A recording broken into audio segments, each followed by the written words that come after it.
Bem-vindo de volta à nossa escola bíblica. Nós estamos estudando o livro de Isaías. Então pegue a sua Bíblia, pegue o seu caderno de estudos, ora o Senhor, pede a Ele discernimento, entendimento, conhecimento, sabedoria. Pede a Ele proteção, para que nós possamos desvendar dos seus mistérios. Nós já estamos na última parte, a partir do capítulo 49, e dentro desta parte, a primeira subdivisão é o livramento final do sofrimento realizada pelo servo de Deus.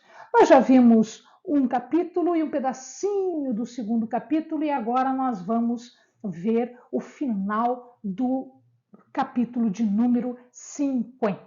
O que esse capítulo 50 nos traz de bom? Em primeiro lugar, quem está falando aqui pela voz do profeta, na verdade, é o servo do Senhor. Este servo, dizem os estudiosos, pode ser um profeta humano comum, pode ser o profeta messiânico que vai depois se personificar na pessoa de Cristo. Então, pode ser um simples profeta, não simples, mas um profeta comum, mas pode ser um profeta especial, que é o profeta messiânico. Da mesma forma que o povo é colocado como incrédulo a respeito das palavras de Deus, o povo vai rejeitar o mestre que está prestes a vir. A gente já viu que Isaías já tinha falado sobre esta situação. E aqui o servo então declara que Deus lhe deu, o Senhor lhe deu língua de erudito na palavra de Deus. O que ele quer dizer com língua de erudito? Quer dizer uma língua preparada, uma língua com conhecimento. E não é conhecimento humano, é conhecimento vindo de Deus. É sabedoria, conhecimento divino que está sendo dada para o servo. Ele está, portanto, equipado para o ofício que lhe cabe. Qual é esse ofício? É o ofício profético. Mas por que ele está equipado? Ele diz aqui que não é por conta dele mesmo, não foi ele que se preparou, foi Deus quem o capacitou. Aliás, meu amado, todas as vezes que nós estamos desempenhando o ministério, todas as vezes que nós estamos num ofício, numa missão de Deus, quem nos capacita não é outro senão o próprio Senhor. Esta sua instrução, o propósito disso aqui tudo, de tudo que ele está preparado, de tudo que ele está dizendo, é para que uma palavra boa, uma palavra de conforto, uma palavra de consolo seja dado ao cansado, ao atribulado, ao angustiado. Então, todos aqueles que vivem uma tribulação, dores da vida, vão receber uma palavra especial, uma palavra vinda dos céus através do servo do Senhor que está capacitado para fazer isso. E ele nos conta então o segredo de como isto é feito.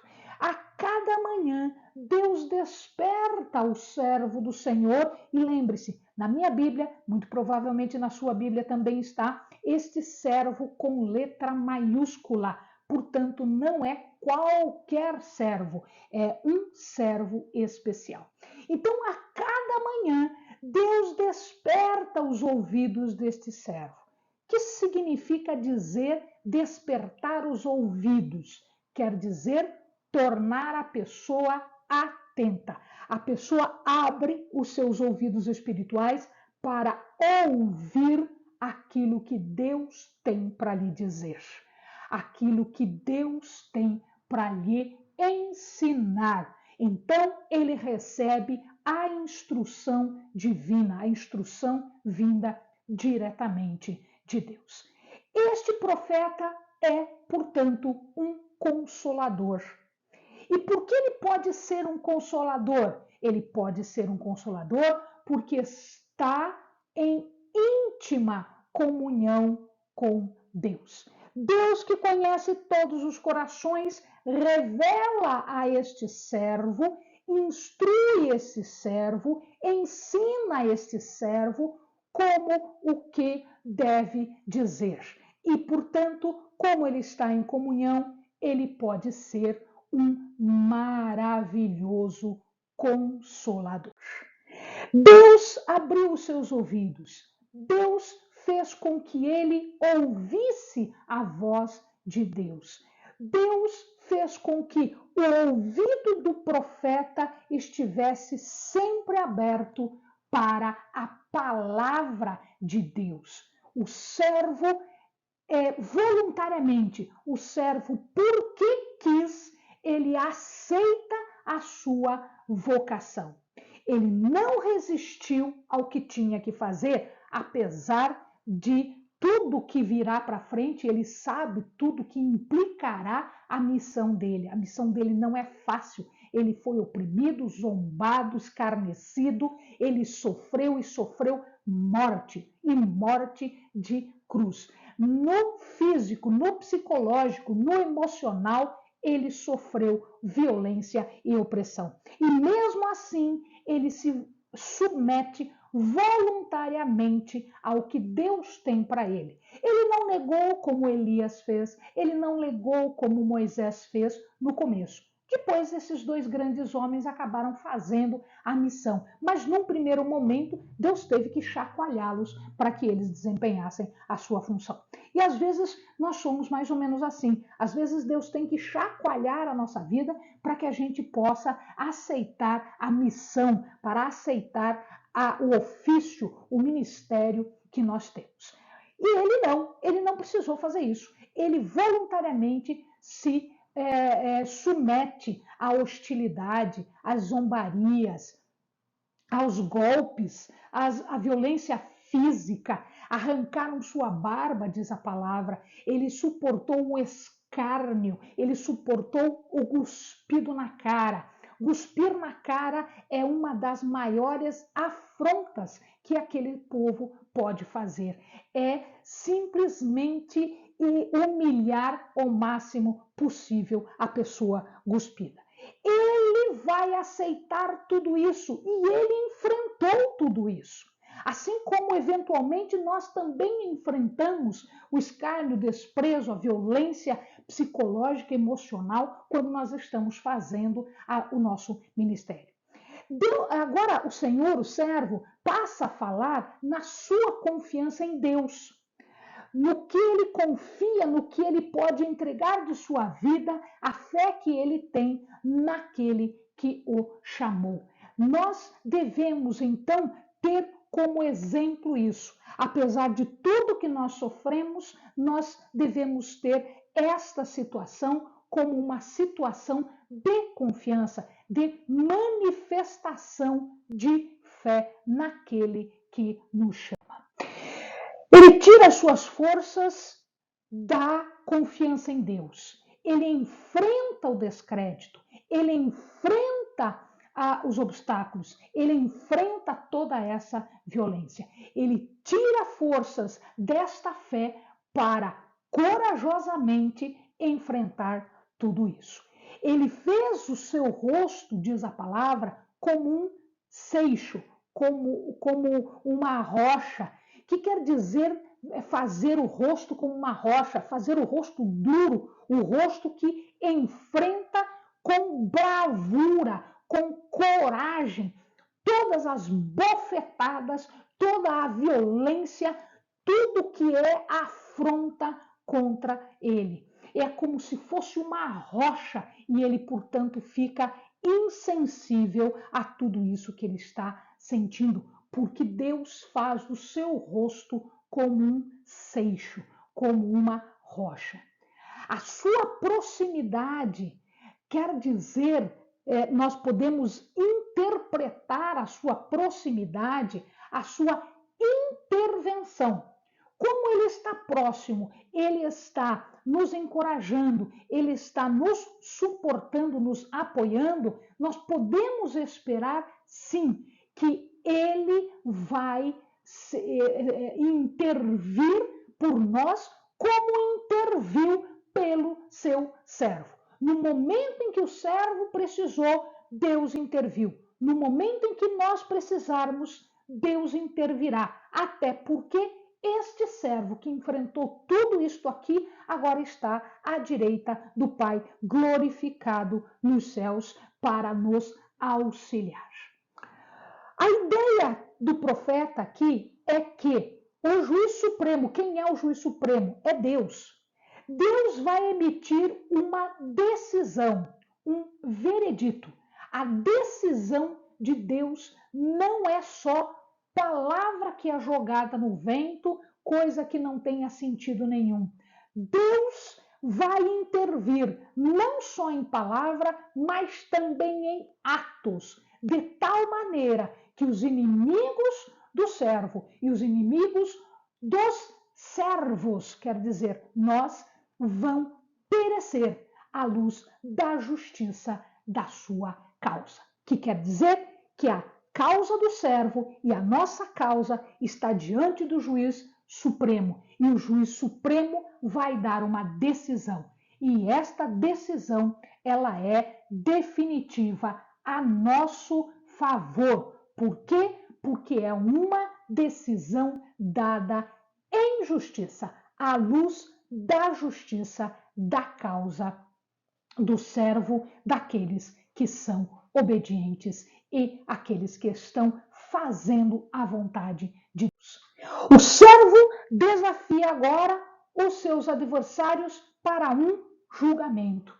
Ele diz que se apresentem junto com ele, que vão diante de Deus, o juiz supremo, para que apresente cada qual a sua causa, que vai ser julgada pelo Deus Todo-Poderoso. O juiz está do lado do servo, assim como o juiz estará do nosso lado quando nós nos achegarmos diante do trono do juiz. A justiça da sua causa será vindicada, será realizada, de tal maneira que os adversários do servo irão perecer. Eles irão ficar, como diz a palavra, em farrapos, caídos, como se fosse um vestido, uma vestimenta comida pela traça, arrebentada toda em farrapos. Portanto, são duas as mensagens aqui. Uma para os piedosos, para os servos do Senhor, que servem o servo, com letra maiúscula, do Senhor. E outra mensagem para os ímpios. Então, ele vai procurar aqueles que temem o Senhor, aqueles que são ouvintes da voz do servo, aqueles que ouvem e cumprem a palavra de Deus. Porque se a incredulidade prevalece, os que andam em incredulidade, os que não têm confiança, os que não confiam, eles vão andar em trevas. Estes são os ímpios, e os ímpios sofrerão todo tipo de aflição. Esta é uma mensagem. A segunda mensagem, para os piedosos, para os tementes, para os que não se rebelam, para os que ouvem a voz do Senhor como o servo ouve. Estes ouçam e confiem no nome do Senhor, porque este Senhor, o juiz supremo, o grandioso, poderoso e maravilhoso juiz, vai justificar através do resultado das nossas obras, da nossa confiança. Os desprezadores, os rejeitadores, para eles vem palavra de julgamento. Para nós vem palavra de salvação, palavra de prosperidade. Estes desprezadores e rejeitadores, em sua hostilidade, em sua opressão, em sua violência para com o servo do Senhor, nada mais fazem do que acender um fogo. E este fogo é que vai ser a razão e o motivo para destruí-los. Eles querem acender um fogo para destruir o servo, para destruir os servos do Senhor. Mas eles é que cairão neste fogo, eles serão destruídos, eles serão queimados pelas armadilhas, pelo fogo que eles mesmos vão atear. A poderosa palavra de Deus diz para que eles andem no fogo e nas chamas que eles próprios acenderam. Por quê? Porque o mal reverte sobre, pela ou nas cabeças daqueles que criam o mal. Então, esta volta, o mal gera mal, o ruim gera ruim.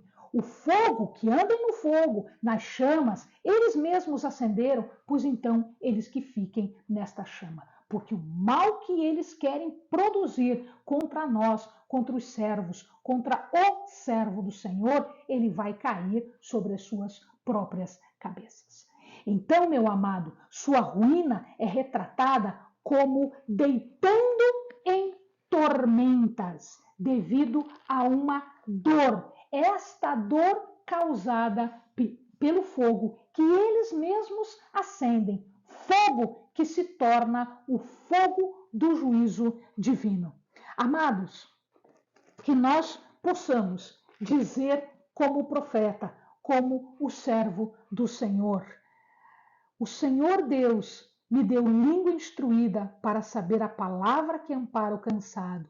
Ele me desperta todas as manhãs. Desperta meu ouvido para que ouça como discípulo. O Senhor Deus abriu os meus ouvidos e eu não fui rebelde, não me retraí. Que o amado possa orar esta palavra para a sua vida. Amém, amado? Bons estudos.